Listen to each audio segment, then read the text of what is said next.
हाय दोस्तों, मेरा नाम इशमीत और आप देख रहे हो वेब स्क्रीन टीवी। और मनी हाइस्ट का सीजन 5 आ चुका है और साथ ही साथ हम लोग जानते हैं कि ये सीजन जो है वो आधा अधूरा है। इस सीजन का एंड तो बहुत ही ज्यादा सैड था, बट भाई लोग टेंशन मत करो, इसका वॉल्यूम 2 भी आने वाला है जो कि हमें दिसंबर में देखने मिलेगा। और अगर वॉल्यूम 1 की बात करें तो इसमें हमें 5 एपिसोड देखने मिले और इस वीडियो में मैं करूंगा एपिसोड 4 की explanation. Won't you take me home? Give me with your vibe.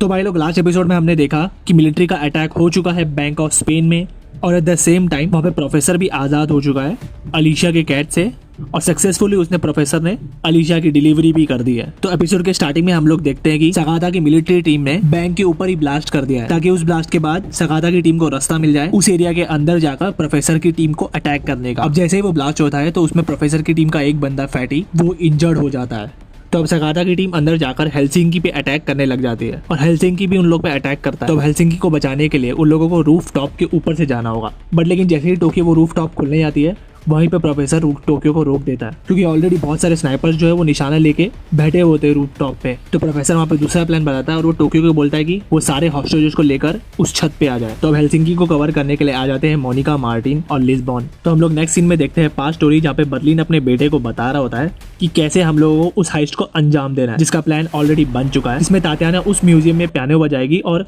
Rafale को पियानो टीचर का काम करना है, जिसमें उसको उन कार्ड की कॉपी भी करनी है उस मशीन से, जिस वजह से मार्सेल अच्छे से एंट्री करते उन लोगों का ध्यान बटा सके। तो अब पूरा प्लान बनने के बाद बर्लिन और राफेल अंदर जाते हैं, गार्ड्स का ध्यान बताते हैं और उस चीज में उनकी मदद करता है मार्सेल। तब उन लोग उस हिडन सिक्योरिटी रूम में किसी तरीके से एंटर करके उन मॉन्यूमेंट्स के डुप्लीकेट को वहाँ पे छोड़कर रियल गोल्ड को अपने साथ लेकर उस बॉक्स के अंदर वहाँ से निकल लेते। तो अब चोरी को अंजाम देने के बाद बर्लिन अपने बेटे राफेल को बताता है कि ये गोल्ड जो था वो 12 किलो का था और वो पूरे 12 किलो गोल्ड को समुद्र में फेंक देता है, जिसकी वजह से राफेल बहुत गुस्सा होता है। जिसके जवाब में बर्लिन उसको लेसन देता है कि असली चोर वही होता है जिसको अपनी चुराई हुई चीज से प्यार होता है और तुम्हारे अंदर भी वही चोर का खून है। तो अब ये लेसन सिखाने के बाद उसी के बाद जब बर्लिन वहाँ से निकलता है तब राफेल को पता चलता है कि वो सोना वेस्ट नहीं किया गया बल्कि उस सोने को बचा लिया गया है। इसी के साथ राफेल भी बर्लिन की टीम का एक हिस्सा हो जाता है। बट लेकिन वहाँ पे देखने लायक चीज एक ये होती है कि राफेल और तात्याना के बीच में कुछ तो खिचड़ी पकड़ी होती है और इसके बारे में शायद हमें नेक्स्ट सीजन में पता चलेगा क्योंकि इसकी स्टोरी इस सीजन में इतनी खास तरीके से बताई नहीं गई है। और यहाँ पे आते हैं अभी सीधा हाइस्ट एरिया पे। तो अब मार्टिन पहुंच जाता है हेलसिंकी के पास, बट लेकिन प्रॉब्लम यहाँ पे ये होती है कि हेलसिंकी के पैर के ऊपर बहुत बड़ी मूर्ति गिर चुकी है। तो अब मूर्ति को उठाना नामुमकिन चीज है। हेलसिंकी वहाँ पे बोल रहा होता है कि मेरा पैर काट के मुझे वहाँ से निकाल दो, बट मार्टिन उस चीज को नहीं मानता। वो बोलता है कि मूर्ति को उठाकर मैं तुम्हें सेफली वहाँ से निकालूंगा। और वहाँ पे ऑलरेडी सकास्टा की टीम का ध्यान बढ़ चुका है क्योंकि मार्टिन ने उन पे बहुत बड़ा ब्लास्ट छोड़ दिया था, जिस वजह से उसकी टीम के 1-2 मेंबर्स इंजर्ड भी हुए हैं। तो वहाँ पे मनीला और डेनवर सारे हॉस्टेजेस को लेकर टोक्यो और रियो के साथ छत पर जाते हैं। और अब वहाँ पे एक और चीज देखते हैं कि लुइस जो है वो बॉम्ब स्क्वाड को भेज देता है उस हाइस्ट एरिया के बाहर। और यही बात जब प्रोफेसर लिस्बॉन को बताता है तब लिस्बॉन उसको बताती है कि टेंशन की कोई बात नहीं, क्योंकि जब उन लोगों ने हॉस्टेजेस को रिमूव किया था तब उसने उनकी हथकड़ी में माइक्रोफोन लगा दिया था, जिस वजह से अब लुइस जो भी कुछ बोल रहा होगा वो सारी चीज़ की इन्फॉर्मेशन लिस्बॉन को मिलती रहेगी।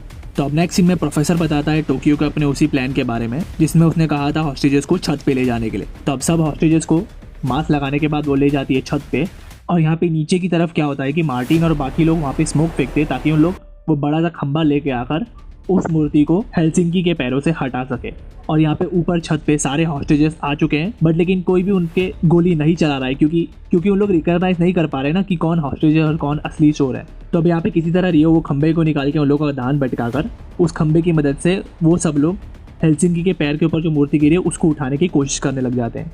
और यहीं पे सेम जगह पे प्रोफेसर क्या करता है, प्रोफेसर लगाता है लुइस को कॉल और कॉल लगाकर वो लुइस को बताता है कि उसके पास उसकी सारी रिकॉर्डिंग है जिसके अंदर उसने कैसे एक झूठा प्लान बनाकर अलीशिया को फंसाया है। तो अगर वो नहीं चाहता कि उसके प्लान के बारे में पूरी दुनिया को पता चल जाए तो वो बॉम्ब स्क्वाड को रोक दे जो कि ऑलरेडी उस हाइस्ट एरिया के बाहर आकर उसने भेजी है। तो अब लुइस को ना चाहते हुए भी उस बॉम्ब स्क्वाड को रोकना पड़ता है। तो अब हम लोग वहाँ पे देखते हैं कि मार्टिन ने किसी तरीके से हेलसिंकी के पैरों के ऊपर जो मूर्ति गिरी थी उसको हटा दिया है और हेलसिंकी को बचा लिया है।